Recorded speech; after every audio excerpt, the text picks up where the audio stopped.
Sécure, épisode spécial. Je suis accompagné de Maxime. Comment vas-tu? Ça va très bien, Nicolas. Toi, ton côté? Très bien aussi. On continue notre série sur l'entrepreneuriat. On a fait un épisode plus général la dernière fois, mais tu avais ouvert des portes sur des sujets plus spécifiques qui étaient justement très intéressants puisqu'ils demandent une approche qui est particulièrement différente et à part entière. Cette fois-ci, on va aborder la gestion des clients, qui est fondamentalement très différente d'un freelance comme moi. Et quand tu tombes en côté entrepreneurial, le nombre de clients augmente, le nombre de personnes qui touchent aux clients augmente, et toute cette structure-là est fondamentalement très différente, donc amène des défis qui sont très, très différents. Puis je vais te laisser commencer avec ça. Oui, ben en fait, pour faire un bref retour sur le dernier épisode, donc, moi j'ai commencé ma carrière entrepreneuriale comme solopreneur jusqu'à temps que, à un moment donné, j'ai décidé que j'avais envie de travailler sur un projet plus grand qui impliquait plus de gens et de ne pas être le point central de l'entreprise pour plein de raisons. Il y avait une raison de nouveaux défis, puis aussi une raison de travailler sur des mandats d'envergure qui sont des fois plus grands, des fois plus petits pour, tout dépendamment de comment on segmente les choses. Puis aussi de pouvoir me spécialiser, puis de ne pas être un généraliste, puis de pouvoir avoir plusieurs personnes qui ont des profils différents, puis des intérêts différents. Donc ça c'est la base de ma quête, si on veut, là, de passer de solopreneur vers une entreprise avec plusieurs personnes impliquées. Fait que moi, j'ai commencé comme solopreneur, comme je le disais, puis je suis passé de, initialement, comme solopreneur, j'avais peut-être 5 clients, grosso modo, dont un qui occupait peut-être 70 à 80% du chiffre d'affaires. Fait que, tu sais, commence, puis tu dois le vivre aussi, toi, de ton côté, ou est-ce que quand tu es de cette taille-là avec aussi peu de clients, mais la relation que tu es capable de créer avec les clients est vraiment différente et personnalisée de quand tu fais plus du volume. Oui, c'est totalement un autre univers de ça. Puis c'est pour ça que ça m'intéresse beaucoup, parce que moi, je oscille entre 3 et 6 clients, tout dépendant des périodes, tout dépendant de ce qui se passe sur le marché.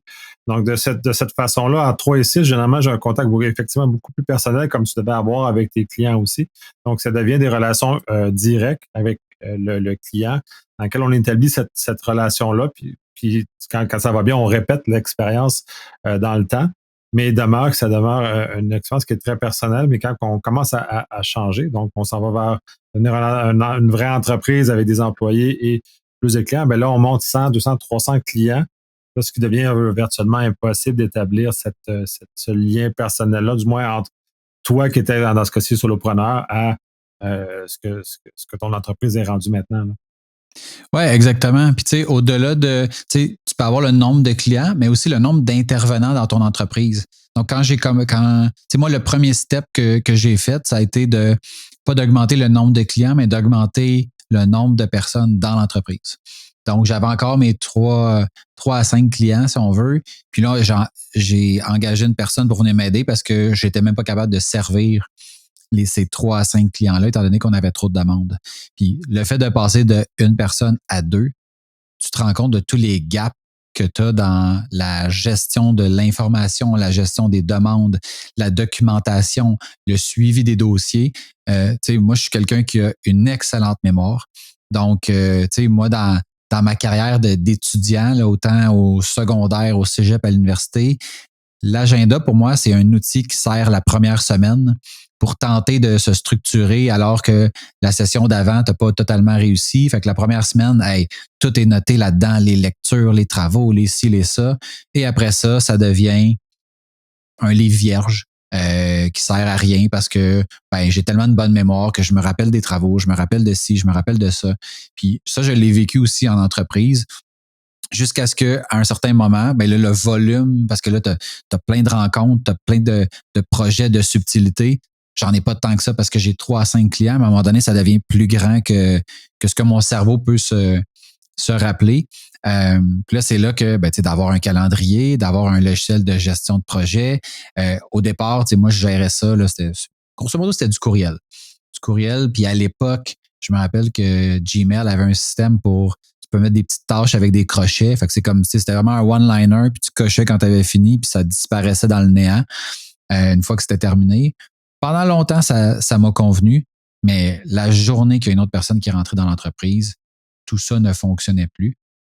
Donc, il a fallu s'adapter. Puis s'adapter, ben, premièrement, c'était d'arrêter d'utiliser mon courriel personnel.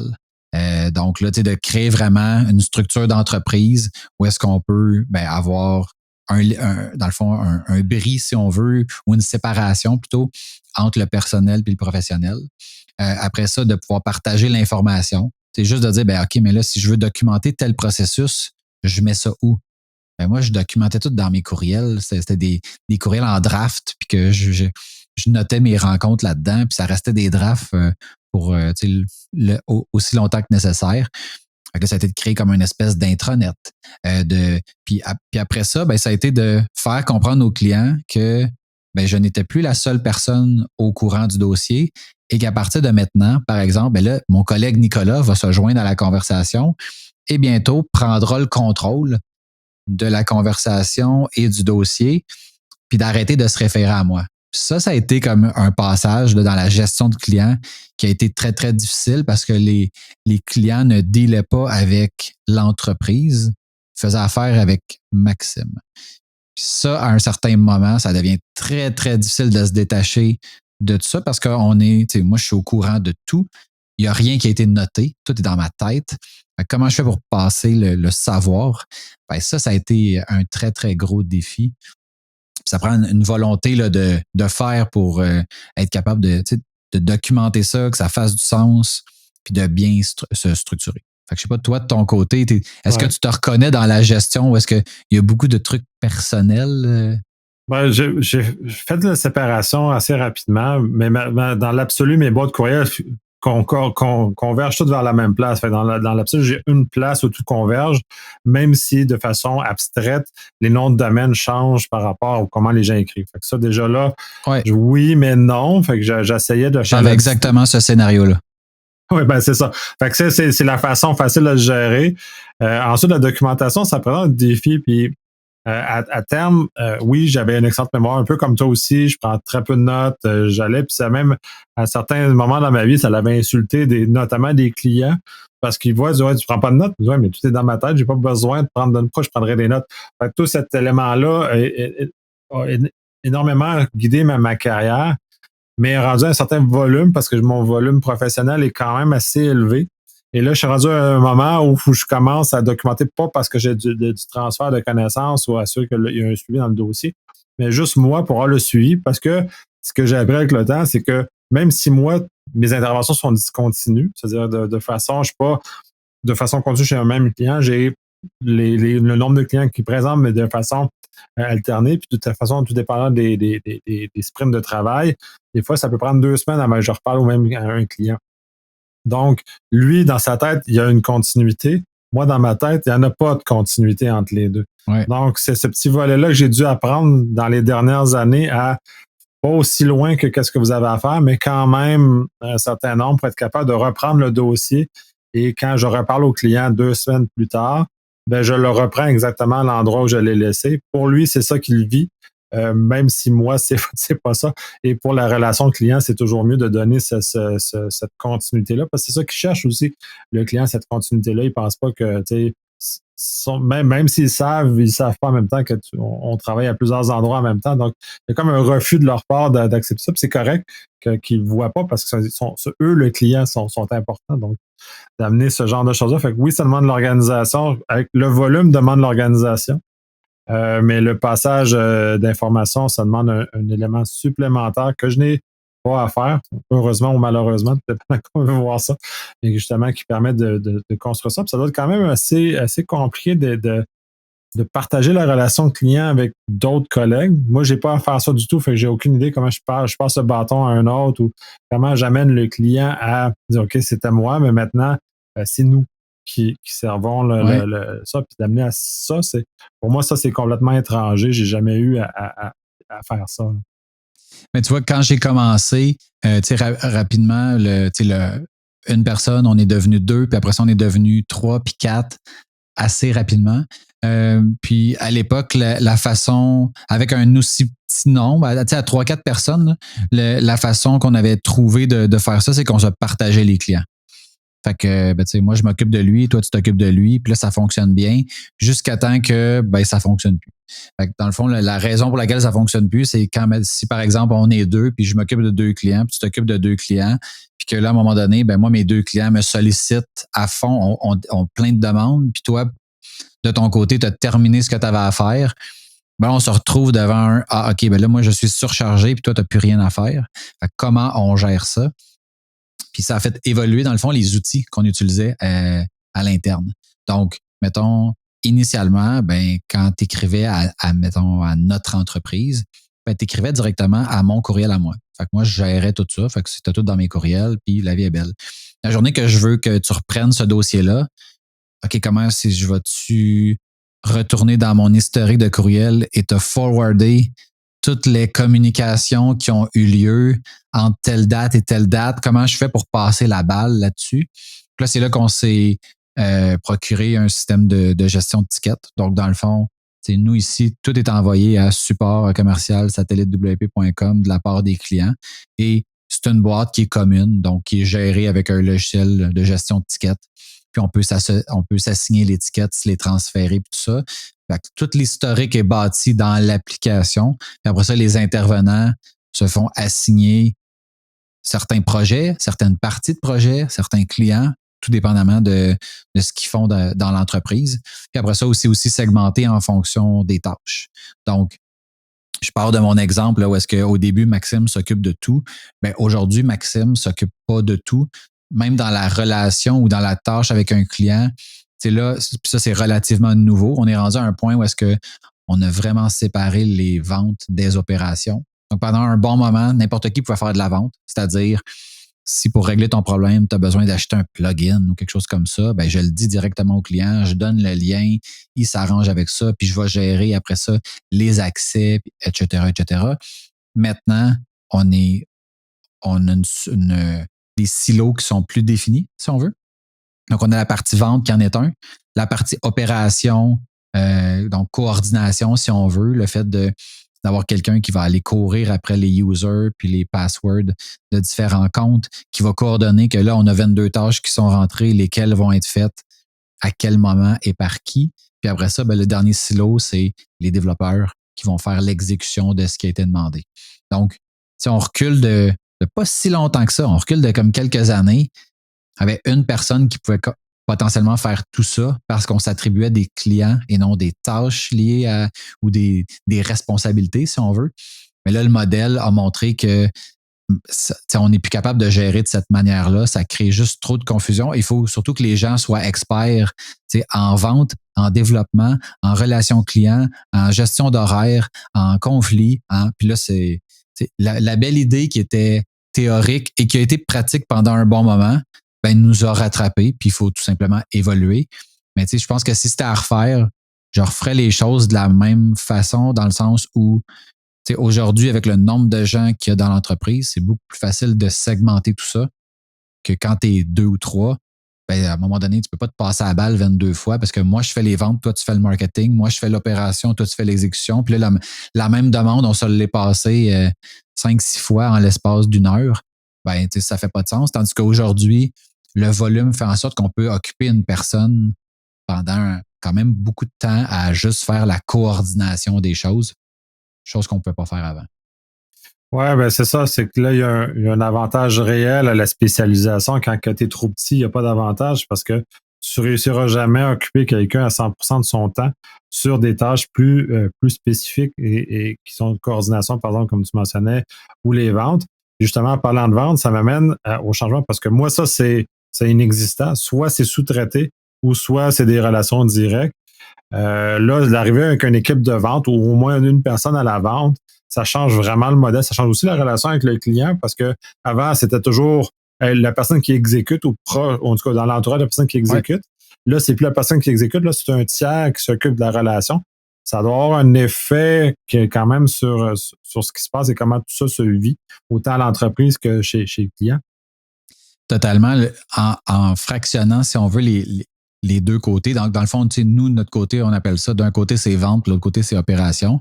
Mais le passage de balle, donc entre ce que le client, la conversation qui a eu lieu initialement avec l'équipe de vente, ben, quand on veut passer ça à l'équipe d'opération, ben, clairement, il faut que les notes aient été prises correctement, que l'information ait été passée correctement. Mais malgré ça, puis ça, on est encore en apprentissage de ça, parce que entre ce que le client a dit, ce qu'il voulait dire, ce qu'il a dit, ce que j'ai entendu, ce que je voulais entendre, ce que j'ai écrit, ce que tu as compris, ce que tu as voulu comprendre pour l'exécution, etc., etc. On voit qu'on a beaucoup d'endroits où est-ce que ça peut glisser puis on peut l'échapper. Donc, ça, cette portion-là, puis on est dans un domaine technique. Donc, les gens, par exemple, quand ils veulent un menu, ils vont souvent dire, mettons, ben, je veux rajouter un onglet. Mais la personne aux ventes n'a pas à savoir si c'est vraiment un menu qu'elle veut dire, si c'est un onglet. Elle a juste besoin de noter. Elle passe ça à l'équipe d'opération. Puis après ça, au niveau des opérations, on va valider. Est-ce qu'on parlait vraiment d'un onglet ou si on parlait d'un menu? Fait qu'il y a des choses, des fois, que faut que les ventes nous le passent de manière très, très précise pour qu'on puisse agir. Puis des fois, malgré le fait non, la personne a vraiment dit, je veux rajouter un onglet. C'est comme ça veut rien dire, un onglet sur le web. Fait que dans le contexte de la demande. Donc, ben là, c'est à l'équipe d'opération d'aller reposer les questions, mais en faisant attention de ne pas faire répéter le client sur des choses qui auraient déjà été dites. Fait que c'est une espèce de fine ligne, des fois, entre ce que le client il veut, ce que le client il pense qu'il veut, puis après ça, ben, tous les intervenants, nous, à l'interne, qui peuvent envoyer la demande exactement où elle doit aller ou totalement champ gauche puis manquer de répondre correctement aux besoins du client. Fait que ça, on est encore en amélioration là-dessus. On se questionne constamment, on trouve constamment des nouveaux patterns. Nos clients, on a des fois des gens qui sont des développeurs. Fait qu'eux autres, ils ont un langage ultra précis, puis là-dessus, il n'y a pas d'enjeu. Jusqu'à la personne qui n'aime pas la technologie, qui n'a aucun intérêt, mais qui comprend que c'est un mal nécessaire dans sa vie. Ben là, elle n'a pas le même niveau pour passer l'information, pour le communiquer, puis qu'après ça, tu veux y expliquer, elle fait comme, mais je m'en sacre. Et c'est correct. Mais pour les gens à l'interne, il faut qu'on soit capable de s'ajuster, il faut qu'on trouve les bonnes personnes pour être en mesure de s'adapter à ces situations-là qui évoluent quotidiennement. En plus de la technologie qui, elle, n'arrête jamais d'évoluer. Fait que ça fait des fois, on s'est rendu compte avec le temps que ça faisait beaucoup de demandes à une personne de saisir toutes ces subtilités-là. Donc là, on est rendu au point de segmenter. Puis plus on segmente présentement, plus nos processus sont clairs, sont précis, on sait qui en est responsable, puis on voit la valeur ajoutée autant pour nous que pour les clients. Oui, absolument. Puis c'est un défi de comprendre, ou en tout cas de prendre un sens de ce que le client dit et de le faire atterrir. Je ne l'ai pas de façon aussi directe que ça, mais il m'arrive souvent de recevoir une demande, puis là, de faire un sens pour mon domaine de ce qui m'est demandé, puis là, d'essayer de comprendre où il voulait aller avec ça, parce que, et comme tu dis, la personne s'en fout, c'est quand on fait construire une maison, on s'en fout un peu le matériau qui est là, on veut juste le fini. Nous, on veut la porte, on veut les murs de telle couleur, on veut des pièces de telle grandeur, on veut pas savoir que ça prend tant de 2x4, on veut pas savoir cet élément-là. Les technologues, on a de la misère des fois à se rendre compte que le client, comme tu dis, il s'en fout. Il y en a qui vont être gentils, ils vont nous le dire. Il y en a d'autres qui vont juste s'ouvrir, puis ils vont écouter notre jargon technique, et qui vont passer à travers. Mais la réalité, elle est effectivement là, de réussir à comprendre et d'arriver à quelque chose comme ça. Puis c'est un défi, justement, pour éviter que les clients doivent répéter une fois que la demande elle arrive aux équipes techniques, qui des fois à faire comme « ouais, non, je comprends pas ». Ce qui a été pris en note. Puis là, c'est de réussir à composer puis d'arriver avec quelque chose d'agréable pour le client.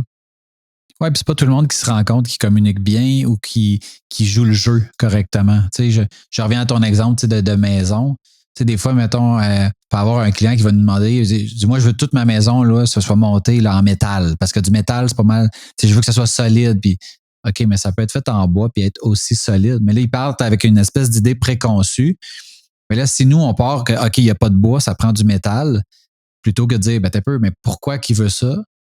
Puis là, d'arriver à challenger, puis après ça, d'arriver à, OK, dans le fond, son but, c'est juste que ça soit solide, puis il n'est pas conscient que un ou l'autre peut amener le même genre de solidité, mais un ou l'autre a aussi des avantages et des inconvénients, puis fait qu'est-ce qu'on veut les valider? Est-ce que, tout ça dans l'évolution, puis comme quand moi, je suis parti jour 1, ben, j'avais tous les chapeaux.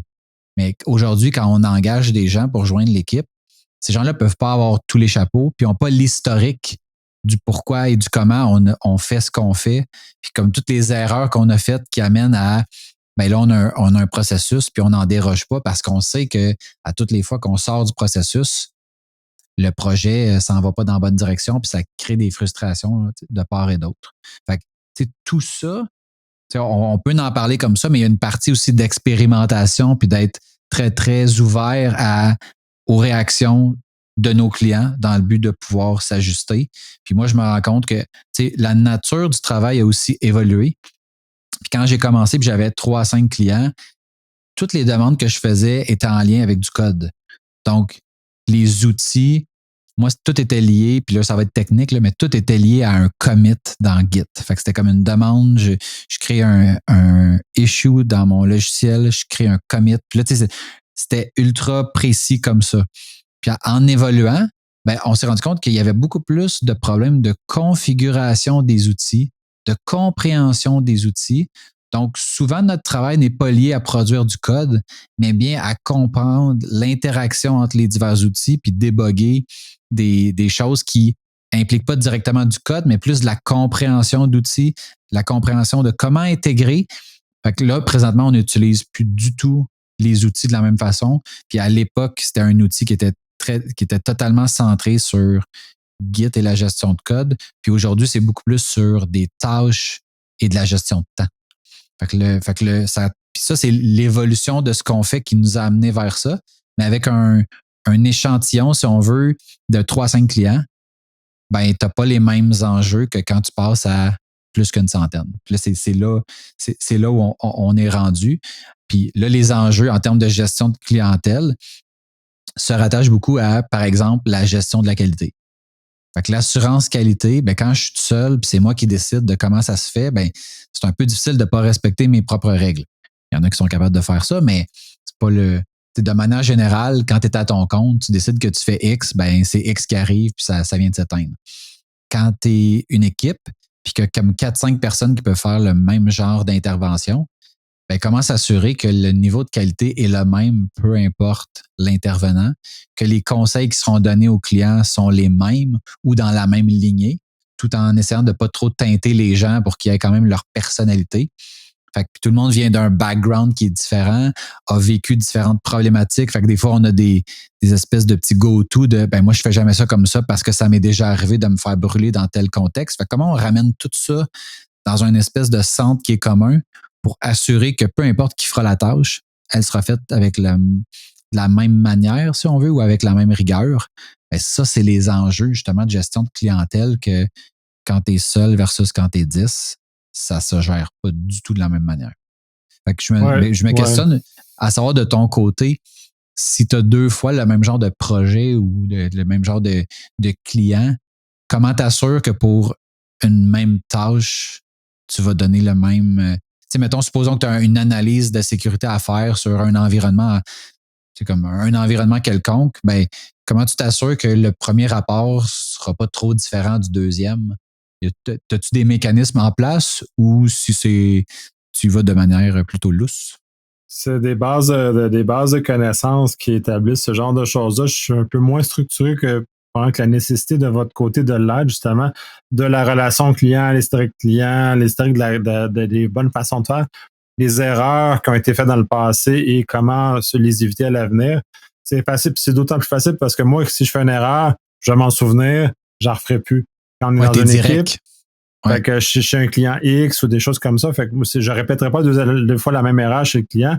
Quand tu as une équipe, ben là, tu peux répéter 2 fois la même erreur chez le même client parce que les 2 personnes ne se sont pas parlé ou il n'y a pas de moyen de communication. Mais j'ai des bases de référence, je conserve beaucoup de ce que je produis d'une façon ou d'une autre, là, pas ce qui est personnalisé, mais le contenu plus générique est conservé. Donc, je le prends, puis ensuite, je le réassigne tout dépendant des choses. Il y a certains avantages à faire ça parce que ça réduit les coûts, parce que les clients n'ont pas besoin de payer refaire au complet le rapport, ils ne payent que le différentiel, ce qui leur sauve énormément d'argent. Puis ce qui donne aussi beaucoup de productivité de mon côté ou une impression de productivité de la part des clients parce que j'ai pas c'est pas eux qui financent 100% du travail qui a été fait. Ils en financent qu'une partie. Donc, il y a une répartition de coûts qui se fait comme ça. Ce qui fait que mes taux sont compétitifs parce que je suis capable de réussir à faire ce genre de choses-là. Les clients sont avertis que, bon, tu sais, je veux dire, je réinvente pas la roue à chaque fois, là. Ça aussi, je suis assez transparent sur ce genre de choses-là parce que réinventer la roue n'est pas utile. C'est-à-dire, la technologie a été mise en place justement pour qu'on réinvente la roue. Donc, je ne réinvente pas, puis je suis très, très clair sur le fait que je ne réinvente pas la roue. Donc, dans ma relation client, il y a beaucoup de transparence aussi de ce côté-là. Mais encore là, c'est facile parce que c'est un à un, c'est pas un à plusieurs. Donc, j'ai pas ce degré de partage horizontal d'informations pour que la relation client demeure la même ou la même expérience pour le client.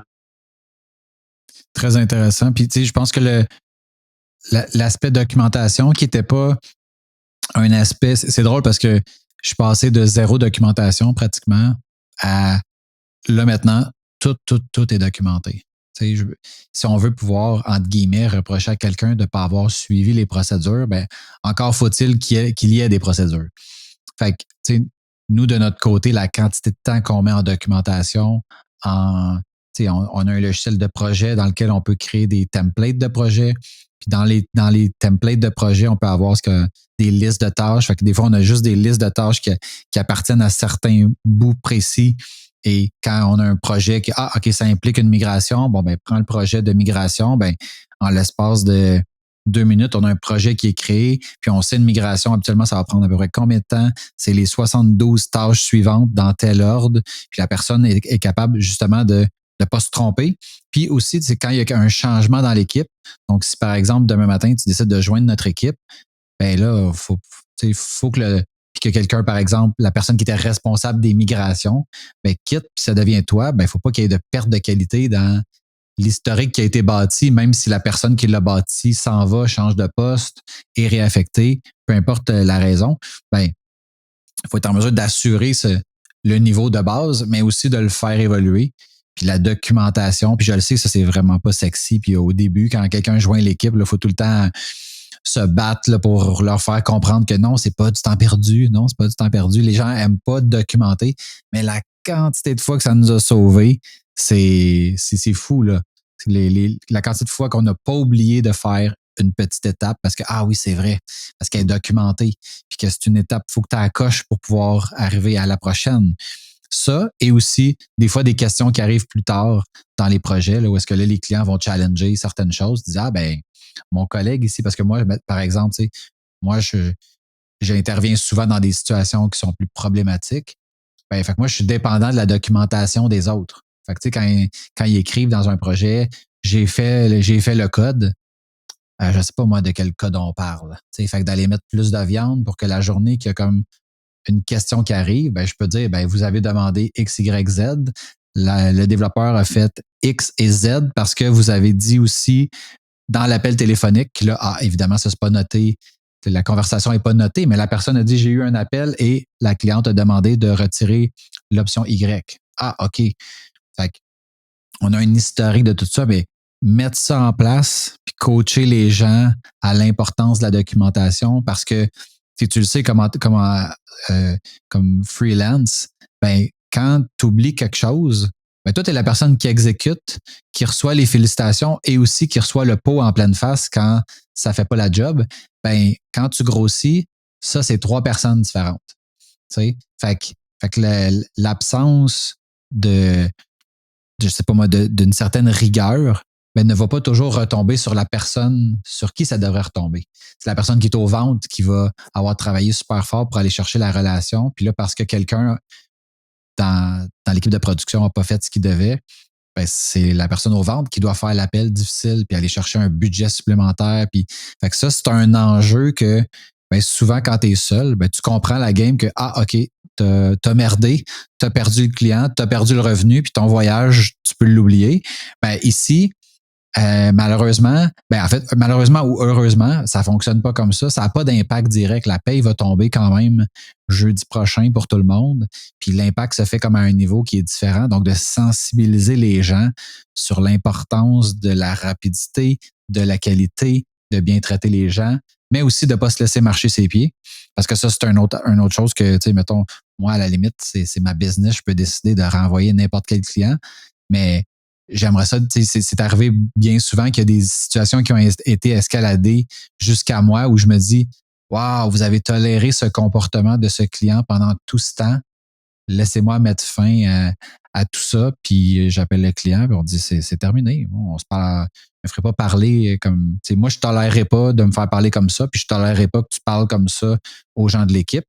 Fait que là, c'est encore une fois une opportunité de s'améliorer, mais tant que les problèmes viennent pas jusqu'à moi parce que le travail est segmenté, ben des fois, on voit pas tout. Mais je pense qu'à partir du moment où on est ouvert à s'améliorer, ici, on le dit constamment, il n'y a pas de vache sacrée. Fait que la procédure, elle est là, puis elle est bonne, puis on la suit jusqu'à temps qu'elle ne soit plus bonne et qu'on doive l'ajuster. Mais il faut tout le temps garder. C'est un peu dur de dire fais exactement comme dans la procédure sans questionner, mais en même temps, questionne tout et ne le fais pas si ça fait pas de sens. C'est comme tu envoies les deux messages en même temps. Fait qu'un, c'est pour assurer la qualité, puis l'autre, c'est pour assurer l'évolution. Mais mixer les deux, ça demande une grande rigueur. Ça doit être un bon défi. Moi, j'utilise les checklists parce que c'est la meilleure façon de ne pas oublier des points, ne pas oublier des éléments à produire, ne pas oublier la façon de faire. Mais je le vois pas comme étant une obligation. Puis c'est là aussi, puis ça prend une certaine forme de maturité professionnelle aussi, parce que quand j'étais plus jeune, tu te suis. À terme, tu comprends ton checklist, c'est juste pour te sauver d'oublier des choses, puis tu suis. Mais tu peux la remettre en question à tout moment, justement, parce que si elle ne fait pas de sens dans le contexte, puis des fois, ça fait pas de sens dans le contexte, ben on peut faire pas nécessairement le contraire, mais quelque chose qui est mieux adapté aux choses, et quitte à le documenter ensuite, comme tu dis, puis changer le checklist ou dire mettre un fork, si on veut continuer dans les termes techniques, on forker le processus parce que dans certaines circonstances, ben, le processus général ne suffit pas. Il faut avoir un processus secondaire pour accueillir des déviations qui sont normales, mais qui doivent être traitées différemment. Ben, je veux dire, en théorie, je suis totalement d'accord avec ce que tu dis. En pratique, j'ai remarqué que la quantité de subtilité dans tous les processus font que, en fait, la quantité fait que c'est pas toujours facile ou même possible pour certaines personnes de remettre des trucs en question. C'est-à-dire, je mentionnais maturité professionnelle qui permet ce genre de choses-là. Ça prend de l'expérience pour arriver là. Il faut s'être brûlé une fois pour comprendre les balises. Puis, bon, au moins une fois, là. Je me suis brûlé plusieurs fois sur différents aspects. Mais oui, oui, ça, c'est le modèle théorique, là, comme tu dis, mais ça prend l'expérience. Et quand on commence, puis dans le fond, le conseil par rapport à ça, c'est poser des questions avant de faire un changement qui n'a pas été discuté avant. Là. Interroger les choses, s'assurer que vous n'êtes pas chose, parce que des fois, il y a des contextes que vous ne savez pas, il y a des contextes qui sont difficiles, ont été oubliés d'être documentés. On revient toujours sur la documentation. Des fois, c'est pas expliqué pourquoi.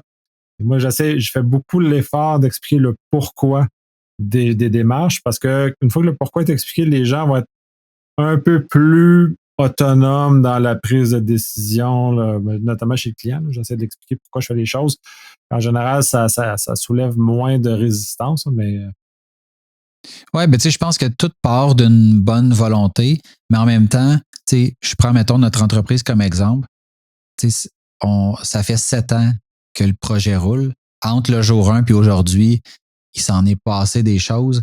Puis pour moi, la différence entre ça fonctionne et ça fonctionne pas, c'est des subtilités, des dizaines, des centaines, voire des milliers de subtilités. Fait que quelqu'un qui arrive dans l'équipe, juste, mettons, c'est niaiseux, là, mais juste rentrer son temps correctement dans les projets pour éviter que les clients challenge. Puis, au départ, c'était vraiment, vraiment un enjeu, là, parce que, rentre ton temps, ça veut dire rentre ton temps. C'est pas très, très précis. C'est précis sans l'être. Je l'ai rentré mon temps. Mais là, avec le temps, on se rend compte de certains points de friction avec les clients.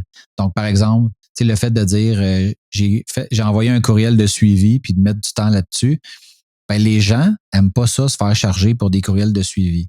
Fait que si, mettons, mais des fois, c'est essentiel, puis on l'a travaillé, puis il faut le facturer, c'est dans la façon que tu vas le dire, la façon que tu vas mettre ta note, la façon que tu vas briser ton temps. J'ai travaillé sur le projet 7h30 aujourd'hui. Ouais, mais là, quand le client va challenger ça parce qu'il ne comprend pas, dans un mois, parce que tu l'as travaillé le 1er du mois, on a envoyé la facture le 30 du mois, puis il y avait 30 jours pour payer. Là, on est rendu peut-être 60 jours plus loin. ben, travailler sur le dossier, là, qu'est-ce que ça veut dire, qu'est-ce que tu avais fait, parce que là, ils challenge ça. T'sais? Fait que, mais ça, il faut que tu te sois brûlé pour. Fait que là, on a comme toutes des règles par rapport à ça. Pas des entrées de plus que 3 heures. Que tout soit que les lignes soient toutes les entrées de temps, que le client puisse les voir, qu'on puisse envoyer le rapport, puis qu'il n'y ait pas de faute, puis que ça soit comme chaque entrée de temps soit liée à une tâche qui a été demandée, etc., etc. Mais la personne qui se joint aujourd'hui, ces subtilités-là, là, c'est sans fin. Mais nous, c'est chaque fois qu'on s'est brûlé. Fait que plus ça fait longtemps que tu es là, plus tu les as appris comme au compte-gouttes, ces choses-là. Mais quand tu arrives jour 1 ici, pour moi, c'est comme, ben ouais, mais c'est pas compliqué. Mais moi, je suis là depuis jour 1, puis je les ai digérés goutte par goutte. Quand tu joins une entreprise où est-ce que la structure, elle est très présente, mais c'est pas toujours évident, même si tu es de bonne volonté puis que tu veux bien faire. Fait qu'il y a comme un rappel constant de comment faire les choses, de surveiller, de mettre des mécanismes en place, justement pour assurer la qualité. Puis c'est pas super populaire. Tu sais, rentrer du temps, c'est pas cool. Moi, je rentre mon temps à tous les jours. Je déteste ça. Mais c'est un mal nécessaire à ce que nos clients payent pour les bonnes choses, qu'on puisse aller chercher des subventions en recherche et développement. Puis, fait quand tu te le justifies, puis tu comprends que, ouais, mais on vend des banques d'heures, donc si tu mets pas ton temps, on ne sera pas payé. Puis de l'autre côté, quand on développe des trucs à l'interne, ça nous permet à la fin de l'année de sortir tous les timings, puis de savoir qu'on a investi de temps, puis d'aller chercher une subvention. Là, tu es capable de. C'est plus juste une entrée de temps, là. C'est ce qui fait en sorte que tu peux conserver ton travail, puis qu'on peut travailler sur de l'amélioration interne, mais d'expliquer ces contextes-là. Puis on sort aujourd'hui, il y a à peu près 1 heure, on faisait justement le recap de la dernière année, où est-ce que on veut un peu faire le lien entre ce qu'on demandait puis ce que ça a donné. Puis j'ai comme l'impression à voir la face des gens que il y a eu beaucoup de petits qui se sont comme de la compréhension. Les gens le comprenaient là, que c'était important de rentrer les heures, mais là, quand ils voient des résultats, puis qu'ils voient ce que ça a donné, puis qu'ils voient la différence entre avant, quand on forçait pas tel truc, puis maintenant on le force, les résultats suivent. Si tu veux t'entraîner dans la vie puis être en forme, y aller quand ça te tente, c'est pas vraiment ça le modèle. Ça prend une structure, une rigueur, puis une fréquence qui sera répétée, puis t'abandonnes pas, puis tu vas finir par les voir. Mais la première journée que tu vas au gym, là, quand tu reviens chez vous, si tu embarques sur la balance puis tu checkes tes muscles, tu verras aucune différence. Puis si tu fais ça tous les jours, tu verras aussi aucune différence. Faut que tu sois capable de comparer il y a 3 mois avec aujourd'hui. Puis là, tu vas être en mesure d'apprécier. Mais au quotidien, tu les vois pas, ces choses-là. Fait que c'est beaucoup, beaucoup de répétitions, puis beaucoup de discussions à l'interne parce que chaque personne est différente, chaque personne voit les choses de manière différente. Mais au final, la quantité de travail qu'on est capable de faire, puis aussi la quantité de choses que moi, je peux faire, par exemple, qui me plaisent, puis on se rend compte qu'en travaillant en équipe, moi, j'aime ça faire X, puis je déteste Y, puis toi, tu aimes ça faire Y, puis tu détestes faire X. Bon, moi, je vais te donner toutes mes Y, puis toi, donne-moi toutes tes X, puis là, tout le monde gagne. Chose que quand, mettons, j'étais seul, malheureusement, je me tapais 100% de tout. J'avais pas personne à gérer. La qualité était toujours à la hauteur de l'effort que j'avais mis. Fait que, tu sais, il y en a pas un qui est mieux que l'autre. C'est juste que tu vois les choses différemment, puis ça donne des possibilités différentes selon ce qui t'intéresse pour la suite. Tout à fait. On a fait un grand chose sur le centre, la relation client. Il y a le début et la fin qu'on a moins bien parlé, un peu le début, mais pas la fin. Tu en as fait une mention de la fin. Comment les clients arrivent? Parce que la relation client, c'est aussi comment les faire arriver, comment ils atterrissent chez vous, puis ça change ça. Parce que moi, le onboarding est assez simple. Ça, j'arrive, on me donne ma commande, j'exécute, je m'en vais. Dans un contexte, notamment des contrats aussi qui sont probablement plus longs, ce onboarding-là est un peu différent aussi. Oui, en fait, mettons, pour ce qui est de l'arrivée des clients, donc l'arrivée peut se produire de plusieurs façons. Tu as du inbound puis tu as du outbound. Donc, le inbound, ça se trouve à être quelqu'un qui a vu une pub, qui a vu un article de blog, qui a vu nos médias sociaux puis qui nous contacte. Donc, là, après ça, le rôle de l'équipe des ventes, c'est de les contacter, de prendre le besoin, de voir s'il y a un fit, est-ce que ça correspond? Parce que des fois, oui, mais des fois, non. Puis après ça, d'aller jusqu'à la vente comme telle. Fait que ça, c'est le rôle de l'équipe des ventes pour l'arrivée. Puis après ça, une fois que la vente est conclue, là, ça passe aux opérations où est-ce que tout est, dans le fond, les projets sont créés avec les listes de tâches, puis qu'il y a un passage ou un transfert de connaissances entre ce que les ventes ont reçu comme information, puis après ça, ce que l'équipe de production doit exécuter. Puis pendant la production, ben là, des fois, ça va arriver qu'il va manquer une licence. Ben là, s'il manque une licence, ben là, ça retourne aux ventes. Fait que là, les ventes vont être contactées pour leur donner le contexte. Puis, tu sais, je le sais qu'en disant ça, aux yeux de souvent de gens qui sont seuls, ils font comme, my God, ça doit tellement être compliqué. Là, il faut tout le temps que on passe tout le temps la balle. Je peux pas moi-même appeler. Puis, on faisait ça comme ça jusqu'au moment où ça devient comme juste plus efficace parce que de demander aux développeurs de se rappeler des prix puis des subtilités de toutes les affaires, ça fait juste aucun sens. Fait qu'il y a comme une espèce de jeu de ping-pong, si on veut, entre les ventes et les opérations. Puis des fois, ça arrive que le contact est bon avec les gens d'opération, puis on va juste envoyer le lien, achète telle licence sur notre site, puis on envoie le lien, puis ça se fait directement. Puis s'il commence à avoir une certaine friction, parce que la personne, je sais pas, elle a des questions, elle ne sait pas comment faire l'achat, là, ça va être remonté vers l'équipe des ventes qui va prendre ça, puis après ça, ça va redescendre vers l'équipe de production pour ce qui est de l'exécution. Fait que le onboarding se fait de notre côté de deux manières. Tu as le onboarding de faire la vente, qui est la première étape. Après ça, une fois que la vente est faite, tu as le onboarding technique, parce que là, on va contacter le client, établir le contact avec la personne qui est à la coordination, aller chercher les accès dont on a besoin. Une fois que ça c'est fait, ben, elle planifie les travaux, passe ça à l'équipe justement de production, donc les développeurs qui vont se servir des accès, se servir du brief qui vient des ventes pour aller faire toute l'analyse technique. Puis après ça, tant que ça reste dans des tâches puis des demandes, ça reste au niveau opération. Mais dès qu'il manque d'heures, par exemple, dans une banque d'heures ou qu'il manque un quelconque produit ou service, on remonte ça vers les ventes. Puis plus tu fais ça, plus là, on se rend compte que, tu sais, il y a des gens qui jouaient dans tous les systèmes, puis il y en a de moins en moins de ça. Fait qu'on a, par exemple, on a notre CRM, où est-ce que les gens des ventes sont côté CRM, ils ne jouent que là-dedans. Puis l'équipe d'opération joue dans notre logiciel de gestion de projet, parce que là, on crée les projets, on crée les tâches.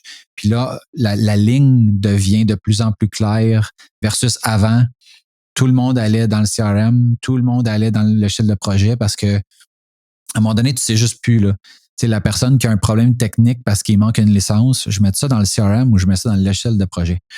Fait que là, à force de le faire, on identifie où va quoi, puis on commence aussi à payer beaucoup plus pour des outils. Chose que moi, avant, j'avais comme une très, très grande fierté à avoir à peu près 1000 pièces de dépenses par année quand j'étais solopreneur. Puis je me rends compte que avec le temps, plus qu'on a dépensé d'argent, plus qu'on a été profitable, plus qu'on a été rentable, plus qu'on est en mesure d'aller chercher du revenu parce que les outils sont mieux connectés, sont plus spécialisés, ils coûtent plus cher, mais on peut les utiliser de manière beaucoup plus puissante. Puis ça moi, de mon côté, ça a totalement changé ma vision de qu'il n'y a pas besoin de payer pour ça, je suis capable de le faire moi-même, puis je connais telle solution gratuite, puis là, maintenant, on paye, puis des fois, je regarde les bills, puis je me dis, oh my God, je peux comme pas croire qu'on met autant d'argent dans tous ces logiciels qu'on n'utilise pas tant que ça, mais quand tu regardes comment on les utilise, tout vaut la peine, puis on les rentabilise. Avant, mettons, je pense que je considérais pas mon temps comme de la bonne façon. Fait que j'étais prête à travailler très, très, très, très fort pour trouver une solution gratuite. Aujourd'hui, quand je peux avoir quelque chose pour 100$, je me dis, OK, je vais être capable d'arriver à ce résultat-là en moins d'une heure qui est, si je le transfère en facturable que je pourrais pas faire, là. Mais avant, je n'étais pas capable de penser comme ça. Fait que ça, c'est un grand shift en termes de la gestion des clients. Puis moi, mon rôle est devenu beaucoup plus un rôle de soutien auprès de l'équipe pour justement garder l'essence de tout ce qu'on a bâti au fur et à mesure où l'équipe grandit. Oui, puis la licence, ça, c'est intéressant. Ça, c'est le transfert de perception de la valeur de son temps. Quand j'ai commencé à mon compte, un peu, mais comme tu n'as pas des gens techniques, c'est on ne calcule pas notre temps parce qu'on on peut le faire nous-mêmes, c'est pas grave, on ne calcule pas notre temps. On commence à calculer la valeur de notre temps. Ça commence à basculer différemment. On est moins prompt à utiliser notre temps pour ce genre de choses-là. Puis là, on bascule de plus en plus vers des outils parce qu'on calcule qu'il y a beaucoup de bénéfices par rapport à ça. Puis ça, c'est un des changements importants que j'ai fait. Que je passe moins de temps à bisouner. L'exemple que j'avais, c'était mon serveur de courriel. J'avais mon serveur de courriel, je le bisounais, je faisais mes affaires. Puis à un moment donné, je fais non, je passe trop d'heures là-dessus. Puis finalement plus autant de plaisir à le faire. J'ai basculé ça à l'extérieur. C'est des sous, mais c'est si je calcule en rendement, je tombe dans mon argent très, très, très rapidement. Là. C'est une bascule très rapide qu'il faut qu'on effectue justement, qui devient très intéressante. L'autre élément, c'est le onboarding ou la sortie du client. Des fois, c'est heureux, des fois, c'est moins heureux. Je vais voir un peu comment ça change. Moi, c'est comme ça. Pour certains, ça se coupe. C'est assez direct, là, c'est binaire. Dans un cas d'entreprise, c'est un peu moins binaire que ça. Oui. Ben, en fait, tu sais, on est dans un domaine technique, donc il y a bien des gens qui ne comprennent pas, tu sais, comme qu'est-ce qu'ils achètent. Puis il y a aussi des mouvements de leur côté dans leur équipe. Donc, par exemple, on travaille avec une entreprise, puis la personne qui est au marketing, c'est elle qui s'occupe du site web. Dans son ancienne vie, dans une autre compagnie, ils ont été piratés, puis pendant 3 semaines, l'entreprise a été paralysée, ils ont failli faire faillite. Ben, quand elle arrive dans cette entreprise-là, puis qu'on lui propose un forfait d'entretien pour son site WordPress, c'est comme « Oh oui, je le veux, je vois la valeur, puis on va le payer, puis il n'y en a pas de problème. » Puis après ça, j'achète des banques d'heures, puis quand j'ai quelque chose, je me fie à des professionnels, puis blablabla. À un moment donné, cette personne-là a fait le tour du jardin, décide de quitter et est remplacée par quelqu'un qui était, mettons, un solopreneur, puis qui décide d'aller en entreprise. Puis lui, il n'est pas dans cette mentalité-là. Il ne s'est jamais fait pirater. Fait que lui, c'est comme, oh my God, 3000 piastres par année. My God, c'est donc bien cher. Cancelle tout ça. Pas besoin de ça. Ça, on peut s'en occuper à l'interne. Puis là, commence à couper les coûts, mais aussi à couper l'expertise et se peinturer un peu dans le coin par rapport à, ben, OK, oui, tu es peut-être capable de le faire, mais c'est-tu la meilleure utilisation de ton temps?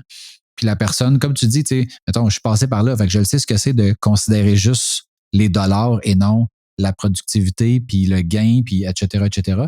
Fait que des fois, il y a des sorties de clients qui, tu sais, souvent, c'est ça. C'est un changement de garde, puis la personne qui était là avant avait une certaine vision, puis la nouvelle personne est partiellement d'accord, pas du tout d'accord, et des fois totalement d'accord. Mais quand c'est pas d'accord, ben des fois, ça met fin abruptement à la relation.